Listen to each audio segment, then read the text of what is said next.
Okay, everyone, Boker Tov, good morning.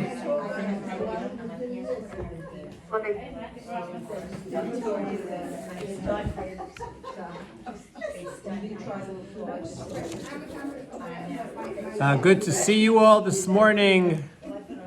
We have a little bit of show and tell this morning, so hopefully you'll excuse my technical skills as we try to do this, so that we can all come to a little bit of an understanding as to what a ketubah is. But before we actually go through the ketubah itself, what I'd like to do is share with you some more general ideas as to the different points, the different components of a ketubah. We'll see how the different components of the ketubah actually come to life in the document. I'll go through that with you, but I think it's helpful just to have a general understanding before that. So, a number of elements to the ketubah. We mentioned last week that the ketubah serves as a record of marriage, of the proposal of marriage made by the man and accepted by the woman, right? We saw that. So it's a record of marriage. We also saw that the ketubah serves as a financial document that's connected to the concept of mohar that we understood, which was, I guess the best translation of it was a bride gift, right? A gift that was given from the husband to the husband to the wife, right? No, a gift that was given from the husband to the wife. I'm not talking about a dowry. I'm talking about a bride gift, a gift which was given from the husband to the wife. As we learned, it was traditionally given actually to the father of the wife, to the wife's family. It was the gift on which the marriage was initiated, and we have examples of that throughout Tanakh, or particularly in Chumash we have it. That the ketubah serves as a financial document, records this gift, and this gift was had transitioned from being given to the bride/bride's family at the time of marriage to an indebtedness to the bride, which would be collected at the time of divorce or death. Is that why it's handed to the bride through the challah under the chuppah? Like they usually take the ksuba and they hand it to... That's actually part of the halacha. It needs to be handed from the chassan to the kala, and it needs to be witnessed. There are actually what are referred to as Eidei Mesira. Now, we don't generally, when we give a list of individuals, who you're going to give kibudim to, we don't generally tell you to pick two witnesses for Eidei Mesira. I have done that. But generally we use, the two witnesses who are the witnesses for the kiddushin, for the ring, who are generally up there anyway. We ask them to stay for the reading of the ksuba, and then they serve as the Eidei Mesira. They watch the husband give the ksuba to the wife, and the wife thereby acquires the ksuba.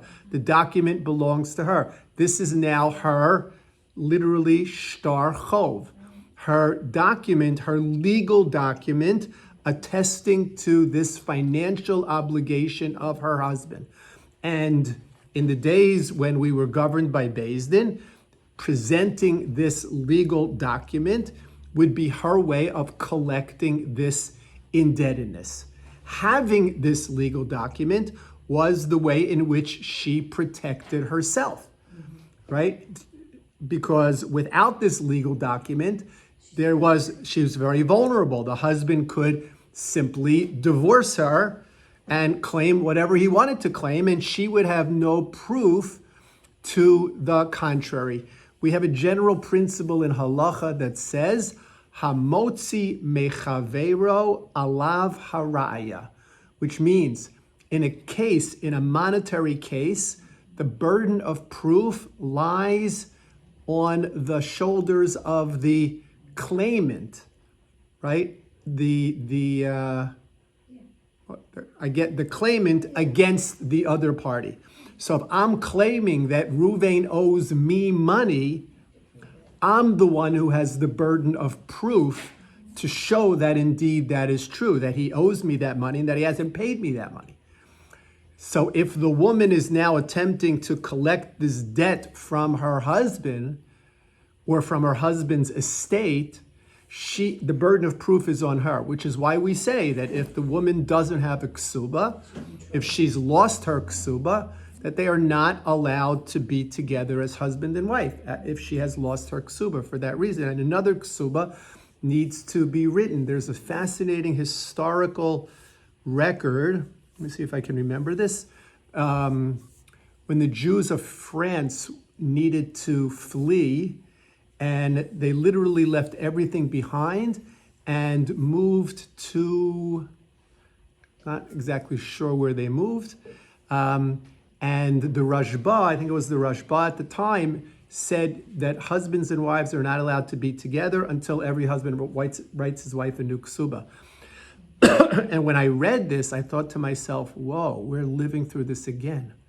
Imagine all of the Jews of Ukraine who literally have left their homes with, with a pekola, right? With a plastic bag, with a suitcase, right? How many of them thought to grab their ksubos, right, when they ran out of the house for their lives, right?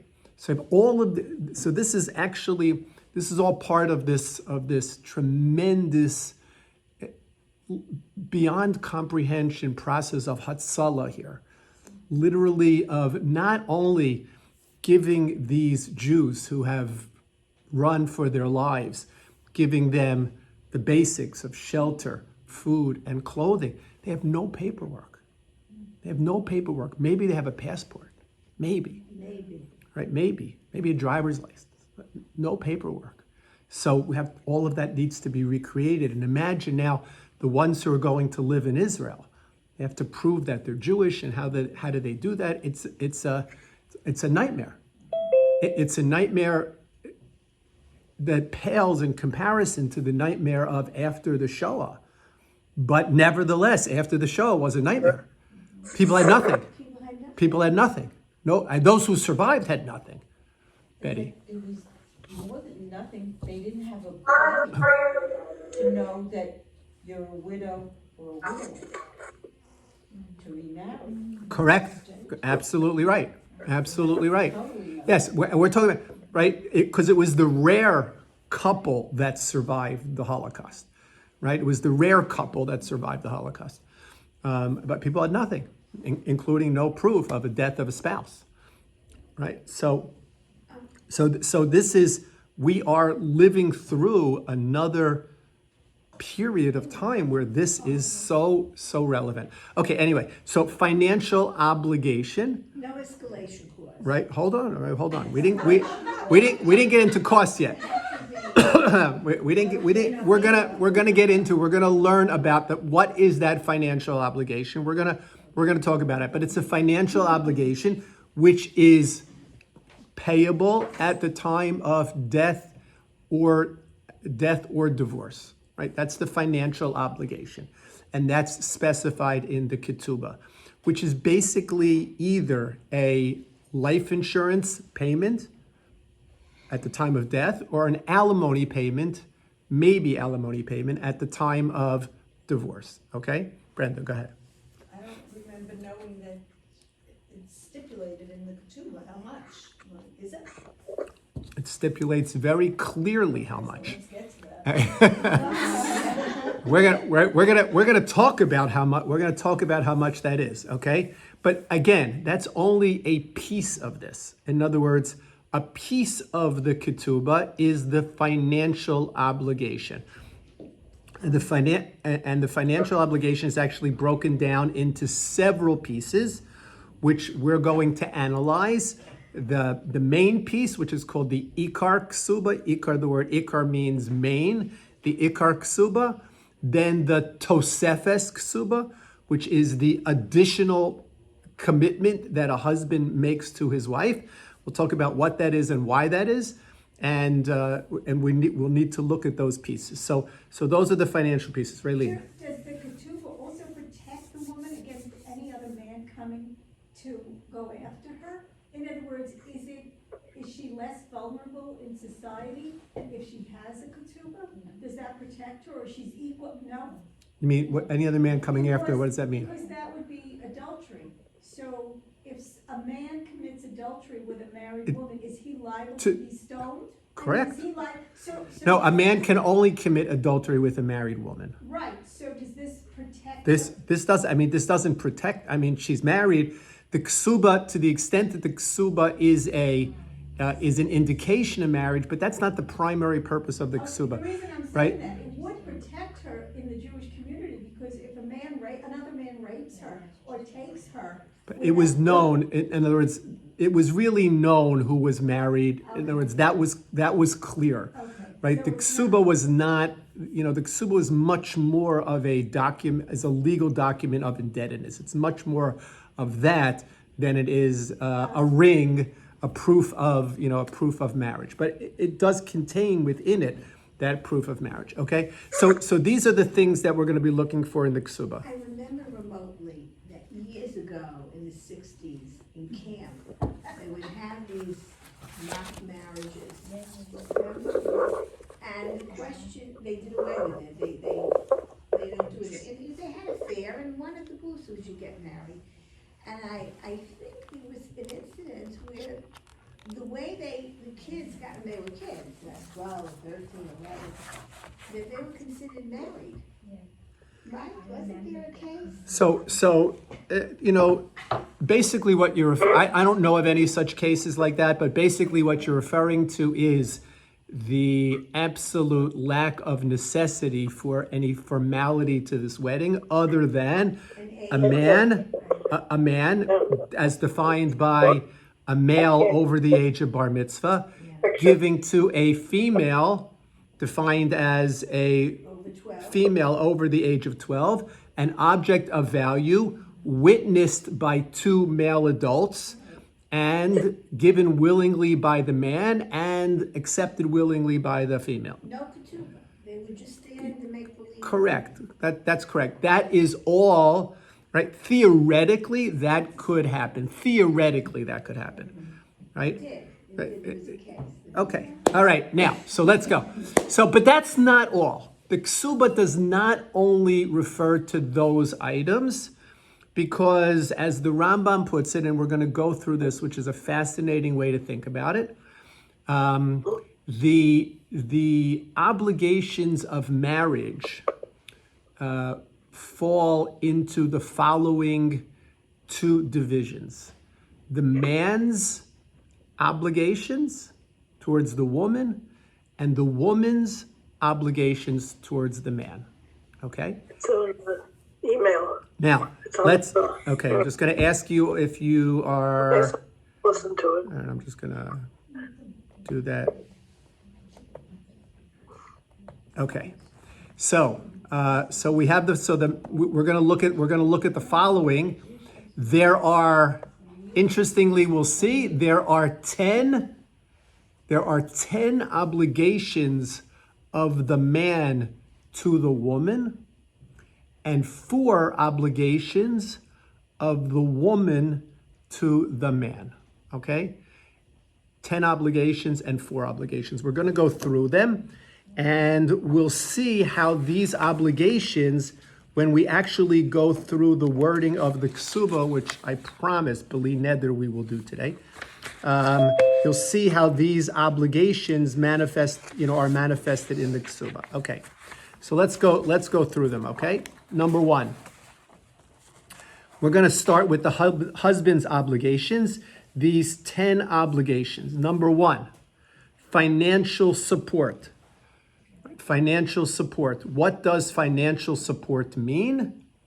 It is generally considered the Hebrew expression for it is mizonos. What does mizonos mean?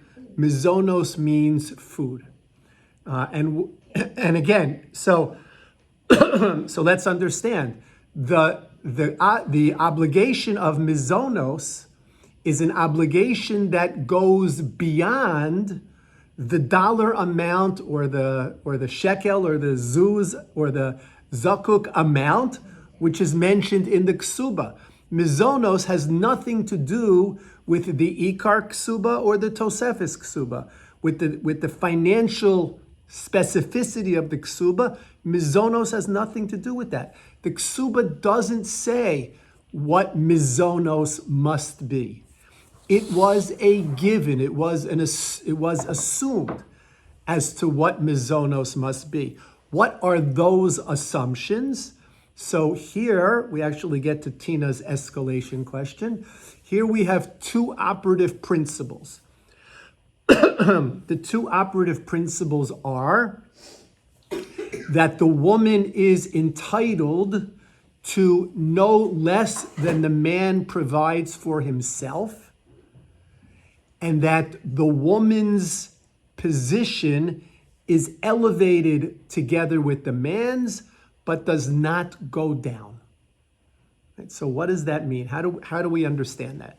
Right? So it means that if a couple gets married and they are starting out, right? They're just starting out. I'm thinking back to when I first got married and the bookcases were cinder blocks and pressed board. That's what we use for bookcases, and we pray they didn't fall on anybody, right? So when we first got married, so let's say there was standard X. And then Baruch Hashem, over the years, standard X of living changed and became X times, 5 or whatever. Okay, I'm just throwing out a number. So that means that the obligation of the husband changes from what it was at the time of marriage as their socioeconomic status changes. Meaning the man can't claim, when I married you, we were on level X. So you know what? I'm going to give you X. You're entitled to eat like X, right? He can't claim that. Because if his status is now X times 5, his obligation to her is to provide X times 5. In other words, her standard rises with his standard. So I guess that's the escalation that you're talking about, right? His standard rises with her standard. And interestingly, the Kesuba talks about his obligation to work. In other words, he has an obligation to work. And I'm not sure if it applies if you're in Kollel, I don't know. Right? But he has an obligation to work. It says in the Kesuba, he has an obligation to work to provide for his wife. He can't claim, I'm sorry, I can't provide for you because I can't work or because I don't want to work. Right? In other words, my socioeconomic status is X, I don't want to work. No, he has to work. He has to work to provide for his wife. And in fact, there's even an element in the halacha that says he needs to provide for her no less than the way she was provided for in her father's house. In other words, before she was, he needs to provide for her at least as much as she was accustomed to being provided for in the father's house. That's mizonos, right? That's mizonos, okay? Let's say he doesn't need to work, he's a wealthy man. Does he need to work just to not be in the house? And do something? That's a psychological issue. That's not a ksuba issue. It's not a ksuba issue. But I will share with you a fascinating halacha. Listen to this. Go home and talk about this, but do not say it in my name. Listen to this. The halacha says that this obligation of mizonos is not simply an obligation of providing food.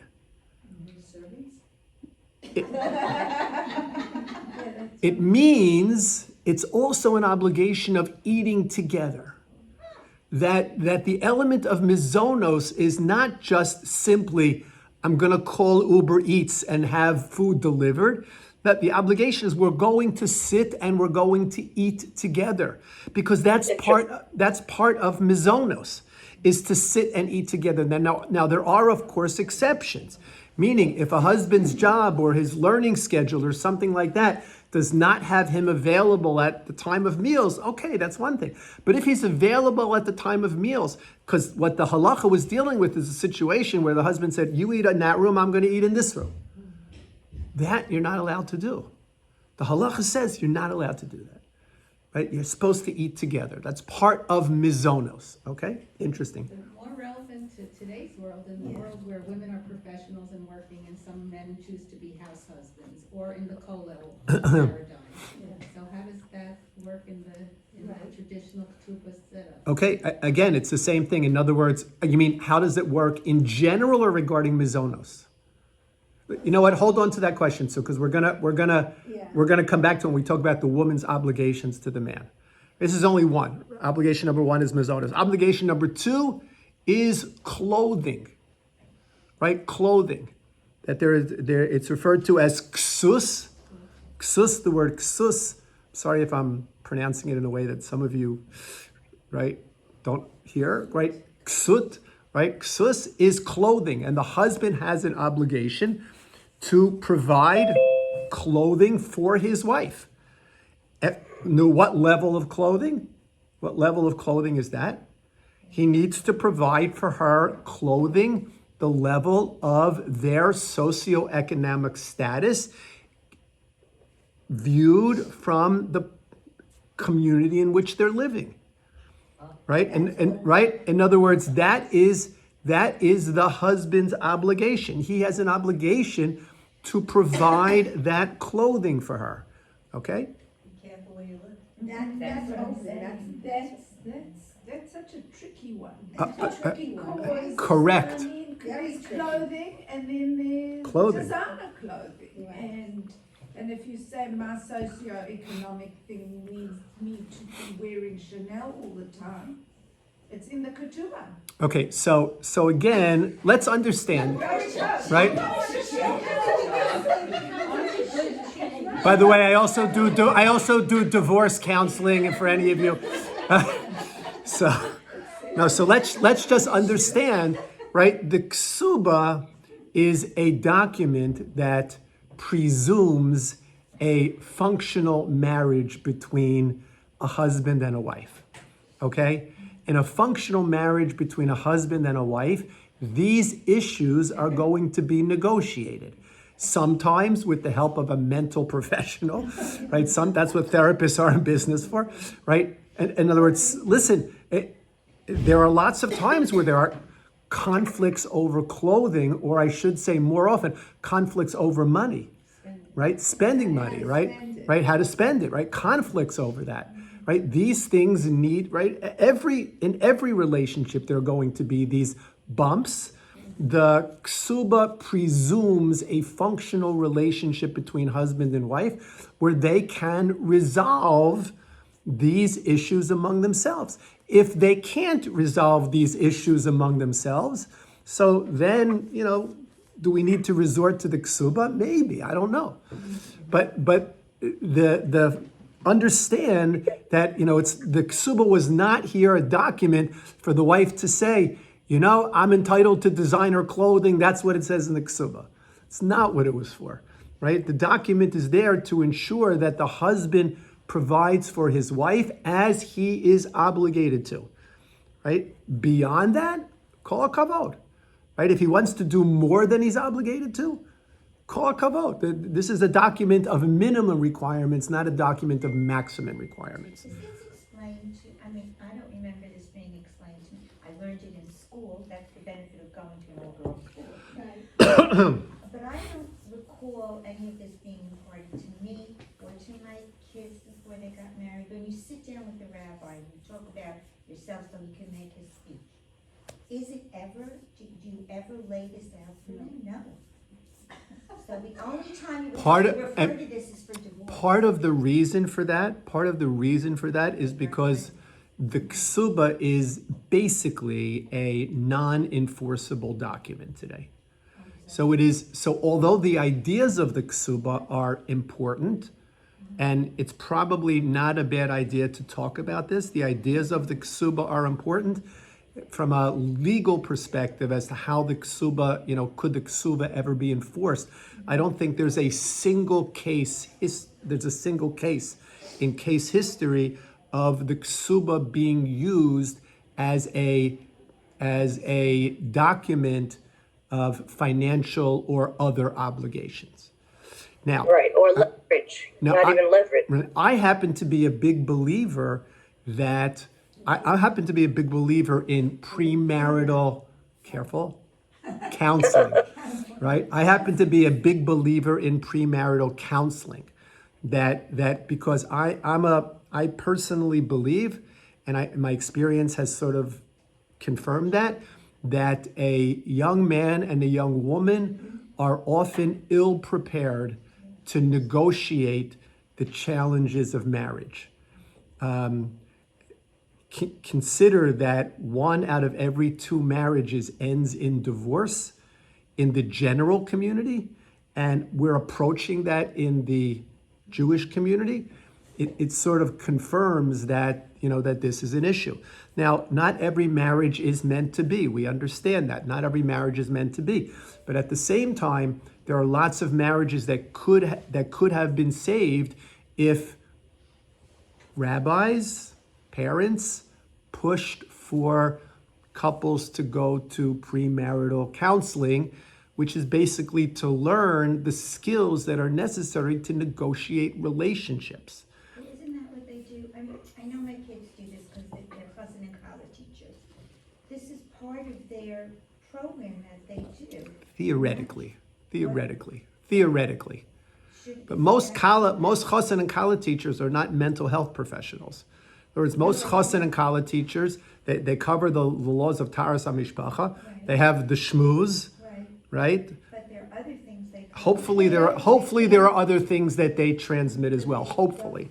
Right, hopefully. Okay, I don't want to get too caught up because we got a lot to do. Okay, so mizonos, ksus, right? Ksus, clothing. Onah, right? Onah, right? We learned that also, right? Remember, we learned these 3 as connected to the young bride, right? Onah means conjugal relationships. That is an obligation from the husband to the wife. Fascinating, right? It's an obligation from the husband to the wife based on the husband's profession. And the Gemara talks about, is the husband allowed to change professions if it's going to cause a change in his conjugal obligations to his wife? So if, let's say, he's a salesman and he goes around and Whatever it is, right? Whatever it is, he has a certain obligation. Let's say that obligation, just for argument's sake, that obligation is once a week, right? That obligation is once a week, okay? Once a week, the husband is obligated to engage sexually with his wife, assuming, of course, she's willing, right? Once a week, all right? And now he's going to change to a job where he's not going to be around once a week. Now he's going to be around once a month. Is he allowed to do that without her permission? The Gemara talks about, it's fascinating, right? Fascinating that the Gemara talks about that, okay? The Gemara talks about that, it's interesting. Okay, so that's number 3. Number 4, refuah, medical expenses. The husband is obligated to pay for his wife's medical care. That is his obligation. Number 5 is going to be the financial elements of the ksuba, which we will look at in more detail. Number 6, he's obligated to redeem her from captivity, right? Meaning, if she gets kidnapped, he can't say Baruch Hashem, right? If she gets kidnapped, right? Maybe he can say Baruch Hashem, but then he has to pay, right? He has to pay for her release. How much he has to pay for her release? That's a very interesting discussion. In other words, how much is he obligated to pay? Can he pay from, is he obligated to mortgage everything that he has to pay for her release? These are I'm just bringing it up for the concept, right? Thank God it's not a concept that we need to deal with. At one point it was. It's not a concept that we need to deal with, but it's there. Ready for the next one? What is this, number 6? 7? Yes, 7. Burial.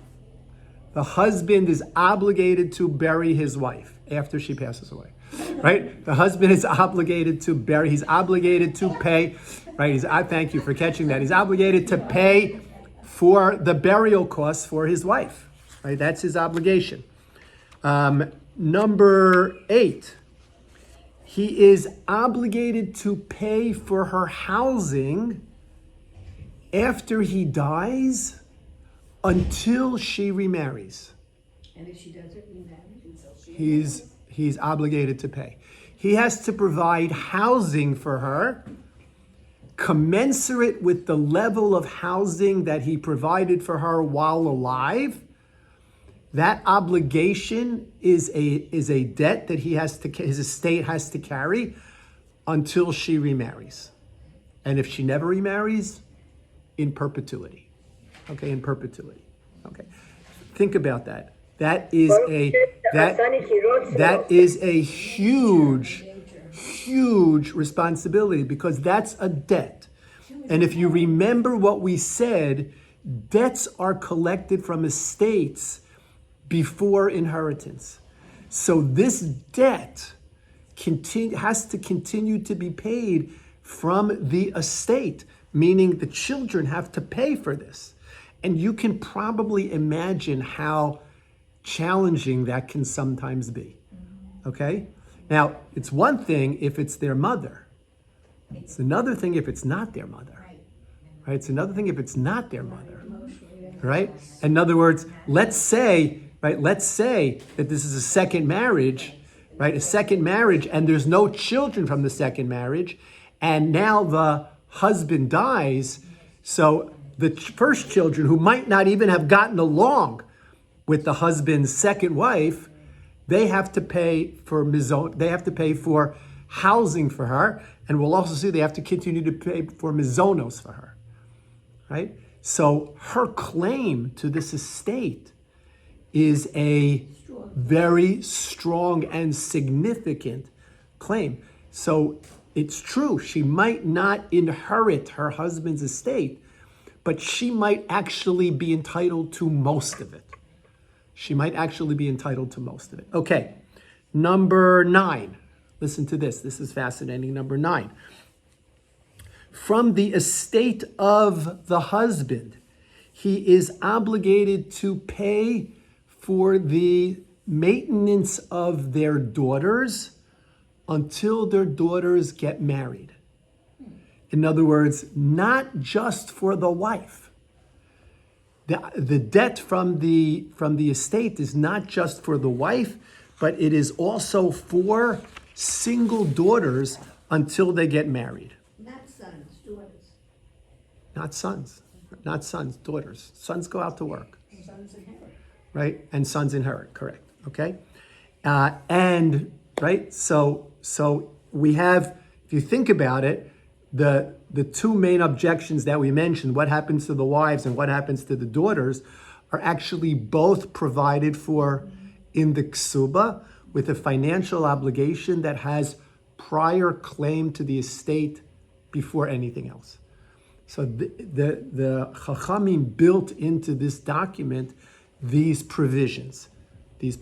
Okay, and the last one is actually an interesting one, less applicable to us today after the takana of Rabbeinu Gershom that we're only allowed to have one spouse, right? That if a husband dies, he has to provide for right? So he has one wife husband gets married, right? Wife A, husband A, children A. Wife A dies. The husband inherits the estate of wife A. Okay, he inherits before the children inherit. When he dies, and now let's say he subsequently marries. So now you have husband A with wife B and children B. When husband A dies, what he inherited from wife A goes to the children of wife A. All right? Fascinating social, right? Fascinating social interaction. Okay. Good. No, I gotta go. I gotta go or we're never gonna finish. Okay. All right, here we go. 4 obligations of the wife to the husband. Cooking is one of them. Amounts. Okay. Number 1. All of the wife's earnings belong to the husband. Okay? Her obligation is to turn over all of her earnings to her husband. You know, in Charlotte. Wait, no. No, just hold on. Just hold on. We'll go. I'm just sharing with you the obligations. Her obligation is to turn over all of her earnings to her husband.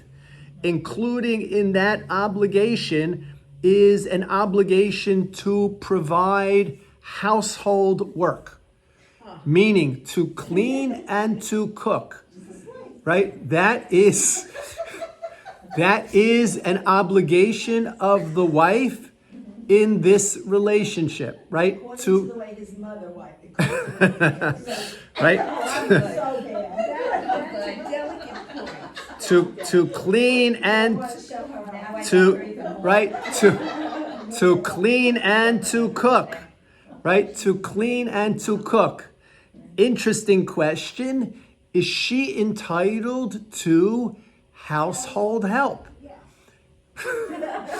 Right? Can she claim? Is she entitled to household pay? Right? Because she if gets she's working household in no, the house, Beverly, she she's gets not household going out. pay. She gets household pay. Her husband is obligated to take care of all of these obligations to her. He's obligated to take care of, right? So yes, right, pay and right to room and board, but not just room and board, right? Room and board commensurate with social status, clothing, medical care, all of these things is his obligation to her, right? So it is a relationship here. And in the Ksuba doesn't say anything about love. The Ksuba doesn't say anything about love, and there, quite frankly, I'm sure there are many marriages that are not based on love. All right, but the Ksuba doesn't say anything about love. Okay? All right. Doesn't mean you're not supposed to love your wife. You are supposed to love your wife, and you're supposed to love your husband. Right? It's a kiyum of v'ahavta l'reacha kamocha. Right? That's a given. Right? It's a given. It's not codified in the Ksuba because it was given. You can't legislate love, right? You can't have a document of obligating love. Okay. Okay. So is she allowed to claim household help? Somebody to cook, somebody to clean. Can she claim that? The answer is yes. The answer is yes if that is the social standard where they live. In other words, if everyone in the community lives according to this standard and he can afford it, the assumption being that he can because they're living in this community, and he can afford it, then he is obligated to provide that if she requests it. There might be women who say cooking and cleaning is the best part of a relationship, right? There might be. I happen to know one such person, right? I happen to, and it's not my wife, right? I have, or it might be my wife, but I don't know. But I happen to know one such person, right? But if a woman says, you know what, I like to clean, I like a clean house, and I like to have good food, and I can do certain things, but Is she entitled to it? Well, if that's the socioeconomic standard in which they're living, then the husband is obligated to provide that help for her. That's part of his obligation. Yes, she's obligated to provide it and she needs to manage it. But he is obligated to provide it. So it's not a, it's not a slave, it's not the slave kind of relationship, right? Right? It is a mutual set of obligations. Okay. Okay.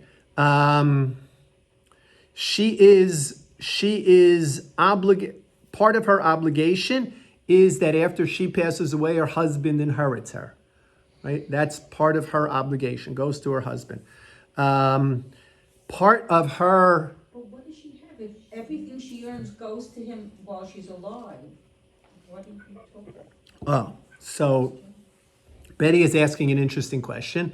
Betty says, if everything that she earns goes to her husband while she's alive, so what does she have, right? What are we talking about, right? What is he inheriting?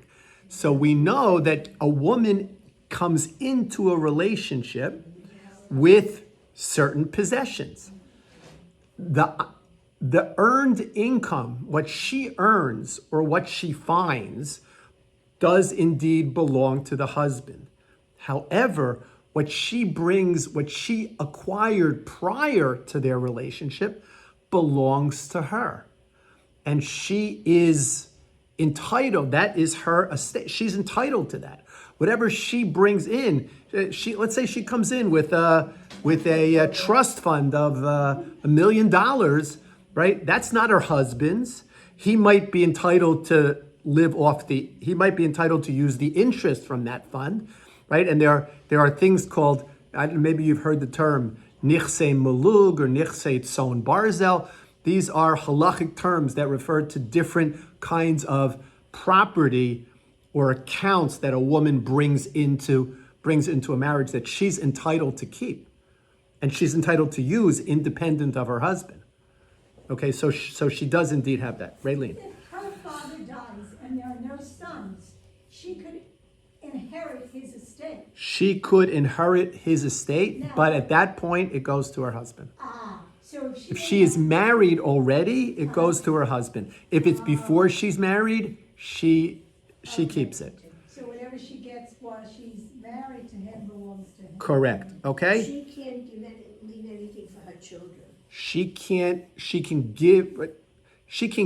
What she brings into the marriage, she can distribute that however she wants. What she brings into the marriage, right? She gets married. Before she dies. Right? In other words, let's say a woman comes into a marriage with $1 million trust fund. Right.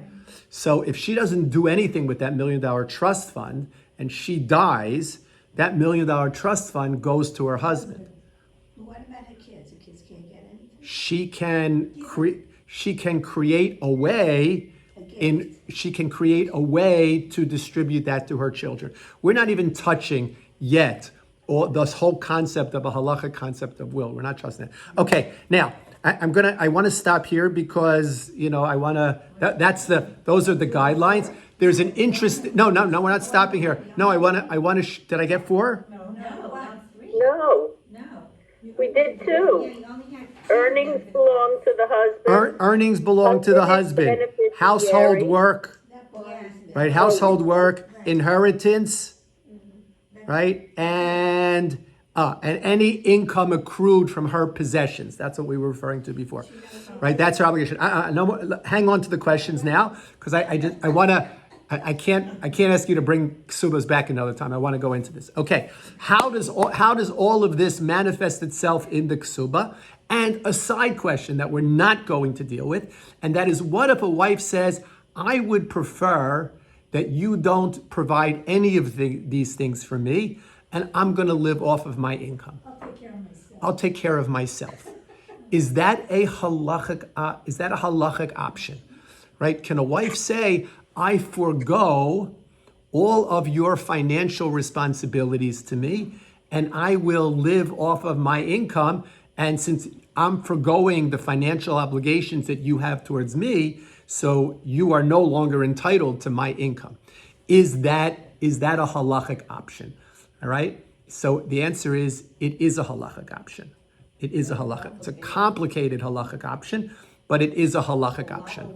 Okay. Right. Okay. Anyway, so now let's look at ksubos. I'm going to try to do this. I'm not sure if I'm going to be able to do this. I'll try. Here we go.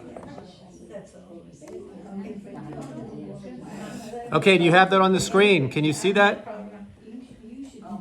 Yeah. I'm going to but make it it's bigger. very I'm going to make it bigger. I'm going to try to make it bigger. It's okay, we get the. Oh, I can enlarge it on my screen.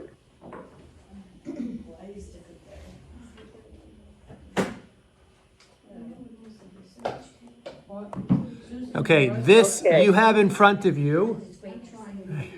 Yes. We didn't go far. The same year, but the same year. Okay, you have in front of you. This is the standard Orthodox ksuba that you have in front of you. Okay?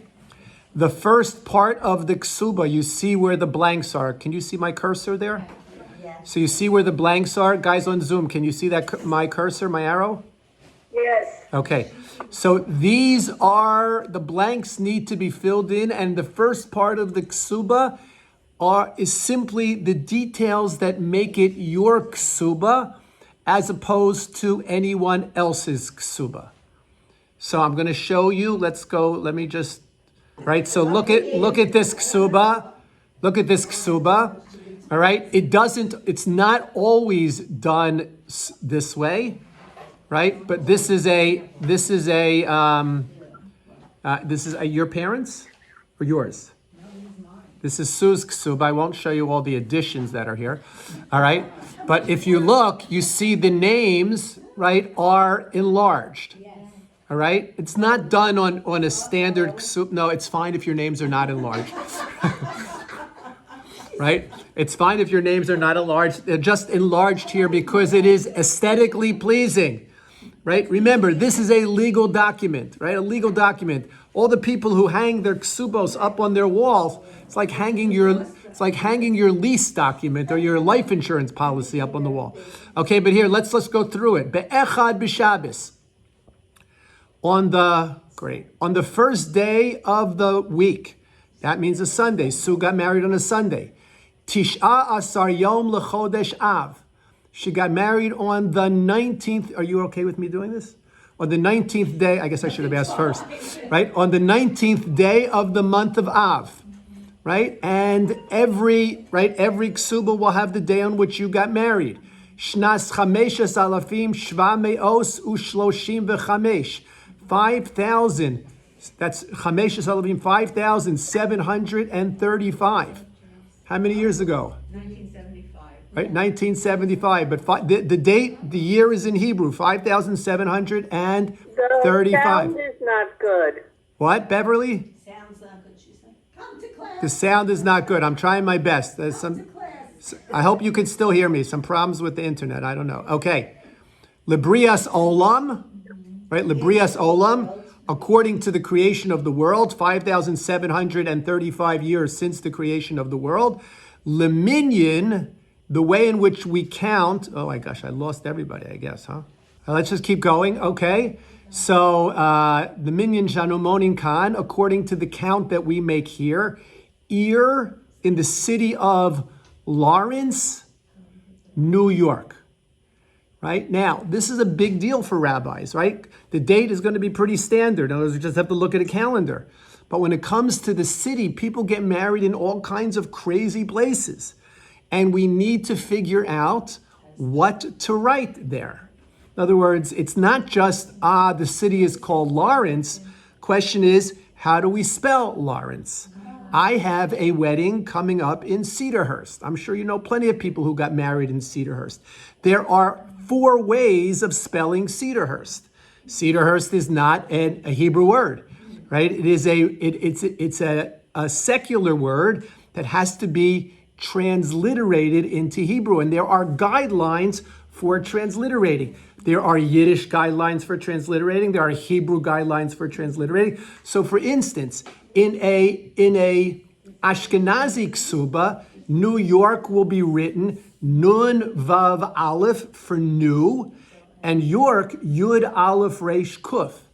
But if you were a Sephardi getting married in New York would be written Nun Yud Vav, Yud Vav Reish Kuf. Makes sense. Right? Because the Sephardim will go by the guidelines of transliteration into Hebrew, not a Yiddish guideline to transliteration. Right? So Sue obviously got married in New York, which is Nun Vav Aleph Yud Aleph Reish Kuf. Okay? Shahabachor. Right? An unmarried man is sometimes referred to as a bachor. In the ksuba, you might be looking at it, might say ech sheha chasan. Right? Sometimes he is referred to as the chasan. Right? Different ways. Sometimes referred to as the chasan.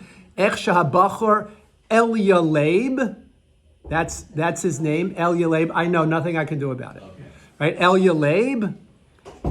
Ben Rab Kalman. Right? Anybody know what the Nun Yud stands for? Nero Yair, right? He was still alive when you got married, so his light should continue to shine. That's Is that like Shlita? it's sort of like, yeah, right? Amar la lahada bisulta. Hope Sue doesn't mind sharing this. That when she got married, she was a virgin, or at least that's what the ksuba says, and we believe the ksuba. Interesting question. I once had a couple where the woman, in a fit of honesty, said to me, "By the way, Rabbi, I want you to know I'm not a virgin." Right? So I'm like, So now the question became, now that I know this for a fact, right? What do I put in the ksuba? Right? What do I put in the ksuba? It was an interesting psak, right? Interesting psak. It's not relevant. What? Maybe I don't have to rely on what she told me, okay? So Shlomis Devora, right? Shlomis Devora Bas Reb Mordechai. Okay, so this is one example of this. I'm going to show you another example, right? That has a similar, it's a little bit different because this is, and I think this is from Sue's family also, if I'm correct. Yeah. This is a handwritten ksuba from your parents, right? A handwritten ksuba from your parents. Can you see it all? Yeah. Okay. He wasn't a buffer. B'Revi'i b'Shabbos, right? On Revi'i b'Shabbos, which is Wednesday, the fourth day of the week, Sunday being the first day of the week. Yom Echad Lechodesh Elul. On the first day of the month of Elul, Rosh Chodesh. Shnas Chameshes Alafim, right? 5,000, Ushva Me'os, 700.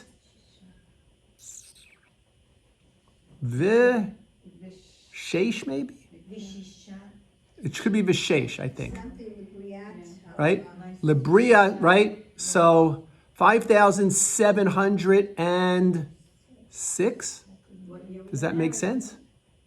5,000. You said Mine like also around says Vishisha, it 1946. says Leviat Olam. That this is your So that was all, Parents. they Your were all parents. 1946, Yeah. and right, also, right, your Yeah. husband. Yeah, 1946. right. 19, right, It says, Chamisha Saltem V'Shamei V'Shisha. Shisha. right. that's my Vishisha, parents. right. So this is probably Vishisha, or it might be. It looks like Vishesh. I'm not sure. Mine What? says Shisha. Right, Libria, right, Librias Olam, Leminyan Sha'anu Manin Khan, according to that which we count here, where did they get married? Krakow, it says. That says Krakow? Ends in an aleph. Kuf Reish, aleph, Kuf aleph. Krakow. Right, so from here to here is Krakow, right? Right, Krakow, from here to here. Right. And then what does this say? Poland, maybe. Where? I can't see. Where's your cursor? I can't. Set in. Right here. Oh, here it is. Does it say Poland? No. What No. Here, Krakow, Just the way this says Munchen, Munich, yeah. it doesn't say Germania. doesn't say where, it might just say, It's enough just right, for- Krakow, but there's, it says Ech, you're right, just says Krakow. Yeah. Right, Ech, how, right? Shemar, here it just says Shemar, Mr. Doesn't say Shehabachor or Shehachasan, just says the Mr. Because he was in his 30s, maybe they didn't think he was above that. But it was a Okay. husband. All right, it could have said Chassan, but maybe that wasn't the minhag at the time to write. Mordechai ben Reb So his name was Shoel, but I guess they did the Yiddish, Shoel. Shoel. Could be, right? Okay, let me just shrink it down a little bit. Amar la lahada bisulta, right? She was also a virgin at the time. Shifra Razel Basreb Tzvi.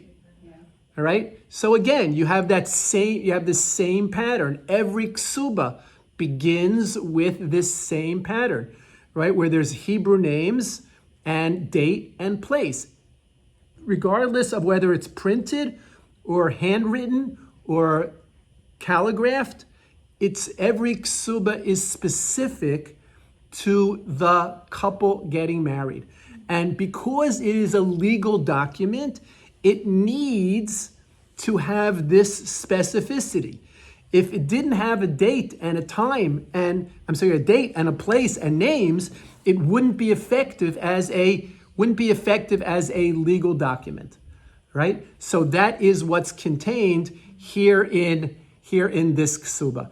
And every single ksuba, I don't want to go through all of them now, but every single ksuba has the same exact things. I'll go through one more quickly with you. You know, during COVID, if you made a wedding, which we did, everything was calligraphied in Israel, but we kept the place blank because people were changing venues depending on the COVID situation. So the place wasn't filled in until like 4 days before, and it still sticks out as the ugliest thing on the floor. All right, here is, so be careful what you say, here is another ksuba.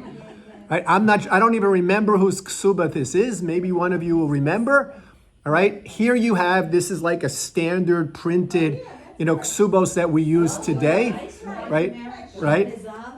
Be'echad, b'Shabbos, again on the first day, on Sunday, B'Tisha Asar Yom L'Chodesh Teves, the 19th day, Tisha B'Esrim Yom, the 29th day of the month of Teves, Shnas Chameshes Alafim Ushvameo Shloshim Ushmona, 5,738, L'Minyan Shanu Monin Kan, Ha'ir, New York, Be'America Hatzvonis. Right? So there are different ways of writing different minhagim, right? The city, New York, in North America, right? You have Great Neck, Long Island, right? I write in Iksuba, Great Neck, New York. And in fact, what I've started doing often is writing the city of Great Neck in the town, the city of Great Neck, in the place of New York, right? In the state of New York, because it's a state. Massa, New York. What's it say? This one says, because it's Brooklyn, it says on the Hudson. No, that's not why it says that. No, something else. The reason it says that is because it's a Sephardic ksuba, it's a Syrian ksuba. Yeah. Ashkenazim and Sephardim have a debate as to the specificity of the ksuba. According to Sephardim, it needs to be written with the same specificity as you would write a get. And when you write a get, you are only allowed to do the get in certain places which can be clearly identified. So for instance, there is no kosher get that has ever been written in Great Neck, right? Because it needs to be in a place which can be identified. So a get can only be written in one of the 5 boroughs of New York, because it's referred to as New York al Gabe the Hudson, right? In other words, the town is specified by the waterway which runs next to it. So there are Masorah, there are traditions as to what places can a get be written. So at one point, there were no gittin that were ever written in Long Island until Rabbi Portnoy. I don't know if you remember Rabbi Portnoy, Zichrono Livracha, from Young Israel of Plainview, maybe? He actually worked very hard to establish a Masorah for Plainview, right? Because Long Island's also on a, waterway, right? Right? To be able to do it. If there's a get of a couple in New York, the best we can do is New Hyde Park. We have to get the Besdin to come to New Hyde Park because New Hyde Park is Queens. So Sfardim maintain that specificity in the Ksuba. Ashkenazim do not. That's why Ashkenazim will write just New York. They won't write New York al Gabi the Hudson. But Sfardim will write New York al Gabi the Hudson. Okay, we'll stop here for today. We'll come back to this next week.